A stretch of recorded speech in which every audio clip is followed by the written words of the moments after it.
Welcome back to the coding interview series. Today, we are tackling the 3Sum problem, a classic and frequently asked question in technical interviews at top tech companies. This problem tests your ability to work with arrays, sorting, and the two-pointer technique. Let's first understand what we need to do. We are given an integer array called nums. Our goal is to find all unique triplets in this array that add up to 0. For example, if we have -1, 0, and 1, they sum to 0, so that's a valid triplet. A key constraint is that the solution set must not contain duplicate triplets, meaning the order of numbers doesn't matter, and we shouldn't list the same set of numbers twice. The most intuitive way to solve this is the brute force approach. We can use 3 nested loops. The first loop picks the first number, the second loop picks the second, and the third loop picks the third. Then, we simply check if their sum is 0. While this works logic-wise, it is very inefficient.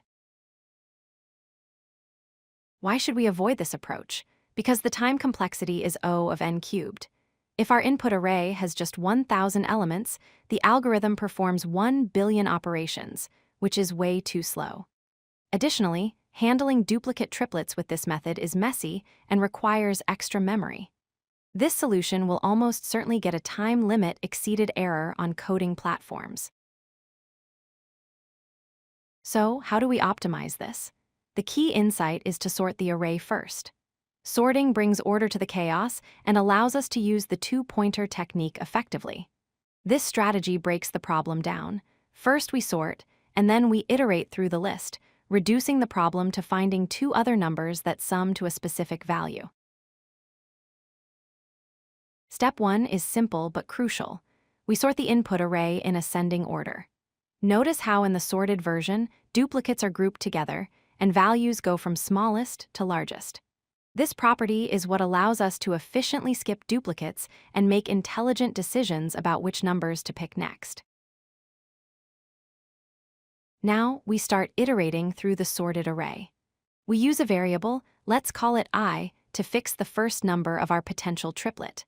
Once we have this first number, our goal changes. We need to find 2 other numbers in the remaining part of the array that sum up to the negative of our first number, effectively making the total sum 0. To find those other 2 numbers, we use 2 pointers, left and right. The left pointer starts immediately after our fixed number I, and the right pointer starts at the very end of the array. We calculate the sum of the numbers at I, left, and right. In this example, our sum is -1 plus 2 plus our fixed -4. We check if this total equals 0. Here is the logic for moving our pointers. If the sum is less than 0, it means we need a larger value, so we move the left pointer to the right. If the sum is greater than 0, we have too much, so we move the right pointer to the left. If the sum is exactly 0, we have found a valid triplet. We record it, and then move both pointers inward to look for other potential pairs. Handling duplicates is a critical part of this problem. Since the array is sorted, identical numbers sit next to each other. When we move our I loop or our left and right pointers, we must skip over these identical values.